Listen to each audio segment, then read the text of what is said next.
आज हम एक स्टोरी सुनाएंगे। स्टोरी का शीर्षक है जो करो सोच समझ के करो। ठीक है।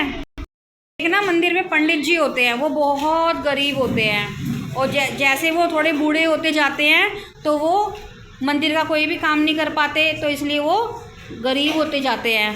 फिर क्या होता है, एक दिन वो सो रहे होते हैं, उनको सपने में भगवान जी दर्शन देते हैं। ठीक है। फिर क्या होता है, भगवान जी कहते हैं कि ना मैं ना तेरी ना जो तूने मेरी इतने साल सेवा करी है, मंदिर में जो पुजारी होते हैं वो भगवान जी की सेवा ही तो करते हैं ना, उनको मंदिर जी को धोना है ना, उनके पोशाक पहनाना भगवान जी को। तो उन्होंने कहा भगवान जी ने, मैं तेरी सेवा से ना बहुत प्रसन्न हुआ, मतलब मैं बहुत खुश हुआ, तो ना मैं ना तेरे को एक वरदान देता हूँ। कल है ना मैं तेरे घर पे ना एक साधु बन के आऊँगा और ना तू ना उस साधु के सिर पे डंडा मार दियो और वो सोने का बन जाएगा, और वो तू रख लियो अपने पास, उससे तू बहुत अमीर बन जाएगा।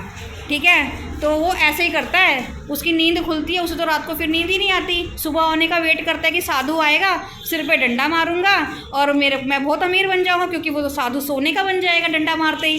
तो ऐसी सुबह होती है तो एक साधु आता है भिक्षा मांगने के लिए उसके पास। ठीक है। और वो निकलता है, डंडा लेके खड़ा होता है, क्योंकि सपने में भगवान जी ने कहा था। तो जैसे ही साधु आता है भिक्षा मांगने, वो उसके सिर पर डंडा मार देता है। ठीक है। और ये सारी चीज़ें कौन देख रहा होता है? साधु का पड़ोसी, पंडित जी का पड़ोसी।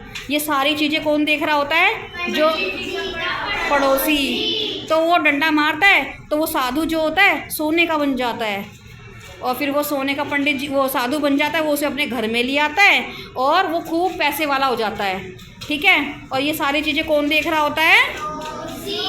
पड़ोसी के मन में भी बहुत सारा लालच आ जाता है, अरे ये तो पैसे वाला हो गया भाई। तो फिर वो क्या करता है, अगले दिन उसके घर पे भी साधु आता है, पड़ोसी के घर पे। तो वो भी यही करता है कि उसने भिक्षा मांगी, उसने भी दे के डंडा मारा सिर पे। और वो साधु खूनम खून हो जाता है, उसका सिर फट जाता है और वो खूनम खून हो जाता है। तो उसको हॉस्पिटल लेके जाया जाता है, बड़ी मुश्किल से उसकी साधु की जान बचती है। तो हमारे को इस कहानी से क्या शिक्षा मिलती है? हमें कभी भी और जो भी करें हम सोच समझ के करना चाहिए, है ना? करना चाहिए ना सोच समझ के।